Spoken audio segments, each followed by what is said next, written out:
Hey, babe, what's wrong? Nothing's wrong. Normally, what we do here on this show, or whatever you want to call it, is my wife will lob me a question or a topic, and I'll sit here and rant and rave about it, and hopefully impart a little bit of wisdom on you guys, and you guys will go do a little bit of homework on your own, and we'll all be better for it. Today, it's all me. And today we're going to talk about a couple things. First thing we're going to talk about is House Resolution 26.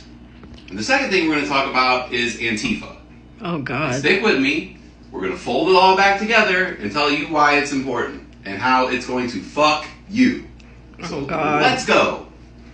House Resolution 26. Now, pardon me, I had to go to the eye doctor today and they dilated my eyeball, so it's hard for me to read.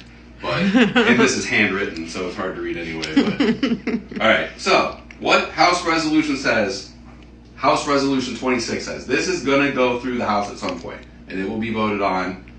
But what it states is, deeming certain conduct of members of Antifa as a domestic terrorist organization. Distinguishing Antifa as a domestic terrorist organization. It's longer. There's plenty to read here. Mm-hmm. But basically what this bill says is, we are going to designate Antifa as a terrorist organization. Now, you might sit there and go, well, why the fuck do I care? I'm going to tell you why. Antifa is not an organization. It doesn't have a hall. They don't have meetings on Tuesday. They don't have a fucking Christmas party at the end of the year. Mm-hmm. Antifa is short for anti-fascism. That's it.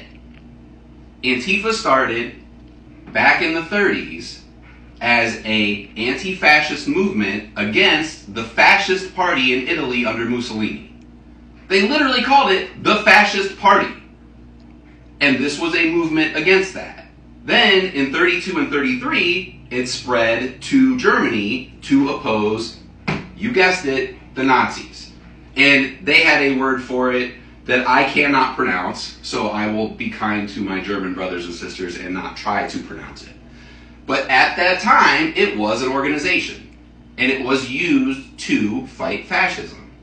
Over time, obviously, that got stomped out as we went into World War II. And it became an idea, a moral code, so to speak. And you'll see the people with the 3 arrows on their shirt, and they have various patches and things like that. It's not a group. So why does this matter? And also during World War II, American soldiers adopted the Antifa moniker that went into Europe and purged the Nazis as well. So coming back into America and other parts of the world, it became just this kind of F Nazis thing. F fascism. We are anti-fascist. It became a mindset.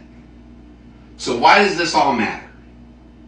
Well, because Antifa is not a group, it has no members, it has no leadership, anyone can be Antifa. And now you're going to sit here and you go, well, I'm not Antifa, I'm not out marching in the streets. Do you not like Nazis? Congratulations, you're Antifa. Do you not like Hitler? Congratulations, you're Antifa.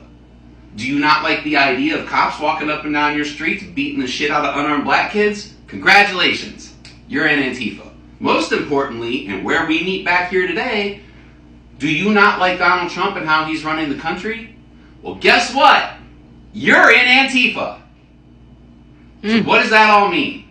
Well, because Antifa is not an official organization and has no official structure, and they're deeming this unofficial organization as a fixed organization, what this means is now this administration will be able to deem anyone that goes against them an enemy of the state.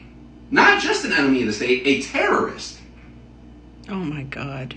So if me doing these videos and talking to you guys, according to the United States government, if this goes through, I am a terrorist.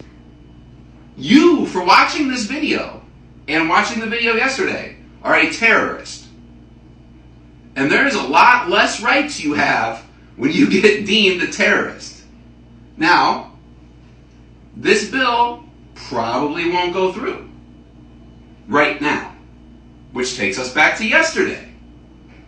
All of these things that they're doing are poking and prodding and testing to see where the weak spots are, to see where they need to put a new congressman in place, to see where they need to put their money. Because this could potentially go through. You could even theoretically maybe get Democrats on board with this. If you tell these corporate, washed out piece of shit Democrats that there's some ominous looming terrorist organization that's coming to mess with their money, they'll fall in line just like the Republicans. Now you might say, well, what about those guys on TV that were burning down buildings and blah, blah, blah, blah, blah? That's not Antifa. Those people think like Antifa. That's Black Bloc. Black Bloc is a group, loosely organized, but organized. They are what's called direct action. They go meet these motherfuckers in the streets. And they have methods that could be deemed controversial. That's another story for another day. But that's not Antifa. That's a piece of Antifa. They have the Antifa mindset because they are anti-fascist. They're just not above breaking some laws and some skulls to get what they want. Antifa is just up here. And anybody that's opposed to what's going on could be labeled that. So why does this matter? Well, do you want to end up in a jail cell? This is what the Nazis did. When Nazis started concentration camps and rounding people up, it wasn't the Jews and the gays and the lesbians and the slow people and all these other people that they eventually went after. The Nazis' initial target was political adversaries. That was it. But once they rounded up all the opposition, they needed an other. They needed the next level of someone to go after. So they just picked the Jews. What this administration is doing is kind of working backwards. The other that we're focused on right now is immigrants. And they're reopening Guantanamo Bay. And they say it's for immigrants, and okay, maybe right now it is. But if this kind of legislation gets passed, it won't just be immigrants. Mm-hmm. It'll be you. Mm-hmm. It'll damn sure be me. Oh my God. I've pretty much resigned myself to some point in the next 4 years, I'm going to be sitting in a fucking jail cell. Don't say that. I will absolutely fucking say that. I will say it fucking proudly.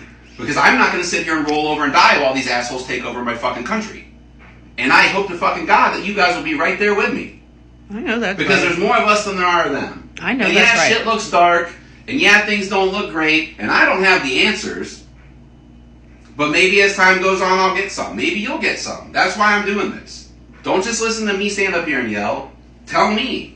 And if you have something you want to talk about, or you think I'm full of shit, tell me. That's why we absolutely need the military on our side and to works. turn the arms on that on our government. No, doesn't. In every situation why? Like this, I'm going to tell you why.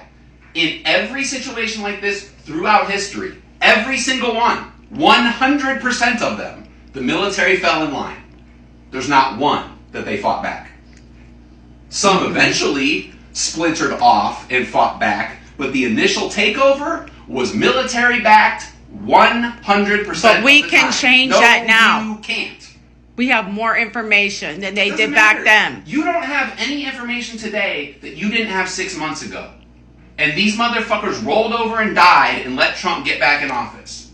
Yeah, they did. They sold their souls, didn't they? The military, the police union backed him, and now the police union now they're wants to turning walk it up. back. But let's. I mean, we also have to remain hopeful. We really do. And the fact that we have, the good guys ultimately win. Hold on. The good We have guys one more. ultimately win. But I'm not hopeful right now. You got to get through the shitty part.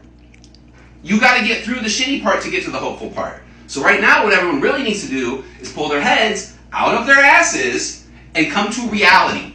Okay. Don't be hopeful. Right. Be fearful. Not in a bad way, but in a good way. Because these things can happen. And you got to get it tight. You got to get it together. We got to get through this. And thinking that it's just going to be okay isn't going to get it done.